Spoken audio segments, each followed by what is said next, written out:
নানা নাটকীয়তার পর অবশেষে মার্চ ফর ইউনিটি কিছুক্ষণ আগে শহীদ মিনারে সমাপ্ত হয় এবং এটিকে ঘিরেই আমরা দেখছিলাম যে নানা রকম নাটকীয়তা চলছিল।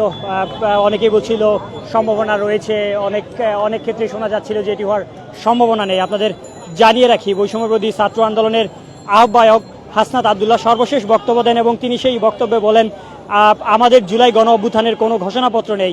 আমরা বলতে চাই আগামী 15ই জানুয়ারির মধ্যে জুলাই গণ অভ্যুত্থানের ঘোষণাপত্র জারি করতে হবে। 15ই জানুয়ারি পর্যন্ত আপনারা ঘোষণাপত্রের পক্ষে জেলায় মহল্লায় মানুষের কাছে যাবেন, তাদের কথা শুনবেন যে তারা কি বলতে চায় এবং তিনি আহ্বান করেছেন যারা এই জুলাই গণ অভ্যুত্থানে অংশগ্রহণ করেছিল সকলের কাছেই আহ্বান করেছেন যে যেন সবার কাছে গিয়ে তারা জুলাই গণ অভ্যুত্থান নিয়ে কথা বলেন এবং তারা সবার কাছে যেন জানতে চায় ঘোষণাপত্র প্রয়োজন রয়েছে কিনা এবং তিনি একটি সময়ে নির্ধারণ করেন যে 15ই জানুয়ারির মধ্যে ঘোষণাপত্র জুলাই গণ অভ্যুত্থানের ঘোষণাপত্র পাঠ করতে হবে। আজ মূলত সন্ধ্যায় শহীদ মিনারে মার্চ ফর ইউনিটি কর্মসূচি বক্তব্যতে তিনি এই কথা বলেন এবং এই মার্চ ফর ইউনিটি যে কর্মসূচিটি ছিল শহীদ মিনারে বৈষম্যবিরোধী ছাত্র আন্দোলনের সেই কর্মসূচিকে কেন্দ্র করে আমরা দেখছিলাম দেশের নানা প্রান্ত থেকে মানুষ এসেছেন, এসে জমায়েত হয়েছিলেন এবং একই সাথে আপনাদের যদি জানিয়ে রাখি এই মার্চ ফর ইউনিটিতে কেন্দ্র করে আমরা দেখছিলাম যে সময়ের অনেক আগে থেকেই মূলত সকাল থেকেই কোথাও থেকে রাতেই রওনা দিয়েছে বৈষম্যবিরোধী ছাত্র আন্দোলনের যারা রয়েছিলেন এবং এই আন্দোলনকে কেন্দ্র করে আমরা কিছু ঘটনা লক্ষ্য করেছিলাম। গোপালগঞ্জে দাবি করা হচ্ছে যে গোপালগঞ্জে যারা আসছিলেন এই কর্মসূচিতে তাদের গাড়িতে হামলা চালানো হয়েছে, এমনটি অভিযোগ করা হয়েছিল। এবং সর্বশেষ কেন্দ্রীয় শহীদ মিনার থেকে যে হাসনাত আবদুল্লাহর বক্তব্যে ভেসে আসেন, তিনি বলেন যে আওয়ামী লীগের বিপক্ষে ফ্যাসিবাদের বিপরীতে আমাদের সংগ্রাম জারি থাকবে, আবার দেখা হবে 15ই জানুয়ারি ঘোষণাপত্রে। মূলত তিনি 15ই জানুয়ারি ঘোষণাপত্রের জন্য আহ্বান করেছেন সবাইকে এবং সেটিকে কেন্দ্র করেই আমরা দেখছিলাম যে আজকে নেতাকর্মীরা উচ্ছ্বাসিত হয়ে তারা আজকের এই যে কর্মসূচি ছিল সেই কর্মসূচি থেকে তারা বিভিন্ন স্লোগান দিয়ে তারা এখান থেকে চলে যাচ্ছিলেন।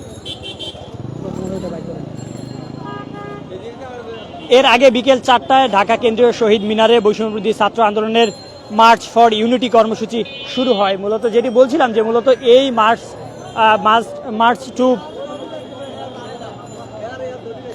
মার্চ টু ইউনিটি এই যে সমাবেশটি ছিল, এই সমাবেশকে কেন্দ্র করে মূলত সকাল থেকেই এখানে বৈষম্যবিরোধী ছাত্র আন্দোলনের সবাই এসে জমায়েত হচ্ছিল। হওয়ার পর মূলত শুরু হয় 4টা নাগাদ এবং 4টা নাগাদ শুরু হওয়ার পর সেখানে অনেকেই বক্তব্য দেন এবং সর্বশেষ হাসনাত আবদুল্লাহ বক্তব্য দিয়ে তিনি বলেন, বৈষম্যবিরোধী ছাত্র আন্দোলনের আহ্বায়ক হাসনাত আবদুল্লাহ তিনি বলেছিলেন যে আমাদের জুলাই গণ অভ্যুত্থানের কোনো ঘোষণাপত্র নেই।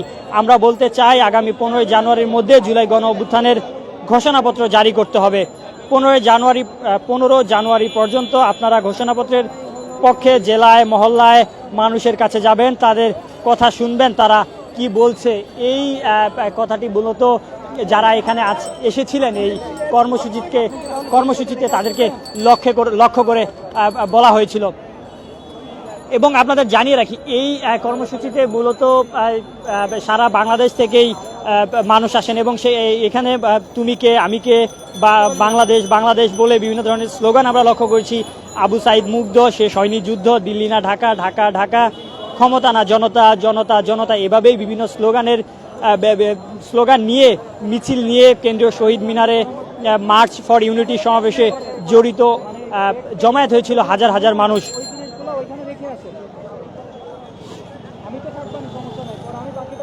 এবং বেলা 3টা নাগাদ আওয়ামী লীগের সরকারের অর্থাৎ সাবেক সরকারের বিভিন্ন দুর্নীতি নিয়ে একটি আলোকচিত্র প্রদর্শনী করে বৈষম্যবিরোধী ছাত্র আন্দোলন।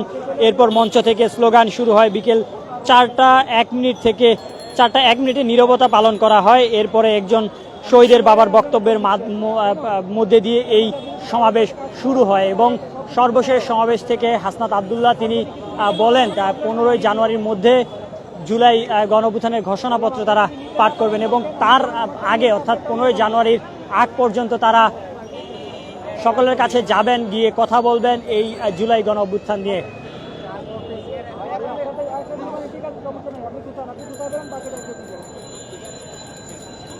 প্রিয় দর্শক, দেখছিলেন যে শহীদ মিনার থেকে যেই কর্মসূচি ছিল আজকে, সেই কর্মসূচি শেষে এখনো মানুষ অবস্থান করছে। আপনাদের টিএসসি থেকে দেখানোর চেষ্টা করছিলাম, এখানে এখনো যারা আজকের এই কর্মসূচিতে মার্চ টু ইউনিটি যে কর্মসূচি ছিল সেটিকে কেন্দ্র করে যারা এসেছিলেন তারা এখনও এখানে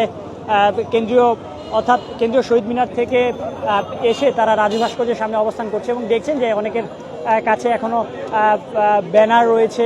তারা যেই স্লোগান দিয়ে এসেছিল, তুমি কে আমি কে, বাংলাদেশ বাংলাদেশ, আবু সাইদ মুগ্ধ, শেষ হয়নি যুদ্ধ, দিল্লি না ঢাকা, ঢাকা ঢাকা, ক্ষমতা না জনতা, জনতা জনতা, এবং বিভিন্ন স্লোগান নিয়ে তারা এসেছিল এবং সেই স্লোগানের ব্যানারগুলো আমরা ইতিমধ্যে লক্ষ্য করছি তাদের হাতে রয়েছে। এবং একই সাথে যদি আপনাদের দেখানোর চেষ্টা করছি,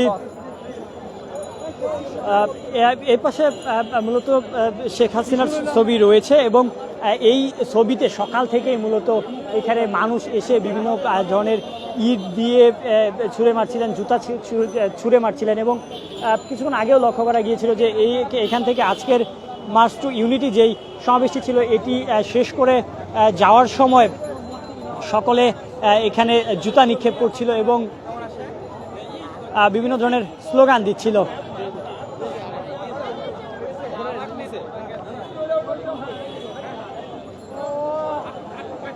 দর্শক, আপনাদের দেখানোর চেষ্টা করছিলাম মার্চ ফর ইউনিটি সমাবেশ শেষে এখনও নেতাকর্মীরা ঢাকা বিশ্ববিদ্যালয় ক্যাম্পাসে অবস্থান করছেন বৈষম্য বিরোধী ছাত্র আন্দোলনের এবং এই কর্মসূচিকে কেন্দ্র করে সারা বাংলাদেশ থেকেই মানুষ এসে জমায়েত হয়েছিলেন কেন্দ্রীয় শহীদ মিনারে।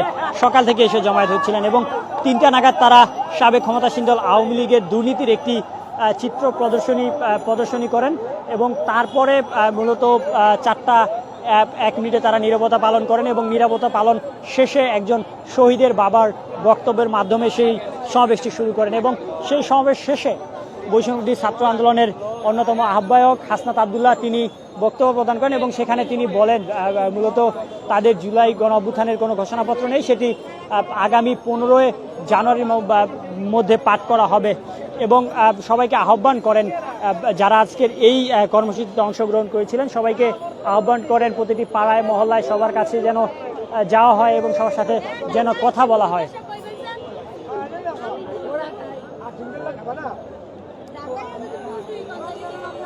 প্রিয় দর্শক, আপনাদের মার্চ ফর ইউনিটি সর্বশেষ যেই বার্তাটি এসেছে সেটি জানানোর জন্য যুক্ত হয়েছিলাম আমি মোহাম্মদ নাজমুল ইসলাম। এতক্ষণ আমাদের পাশে থাকার জন্য আপনাদের অসংখ্য ধন্যবাদ।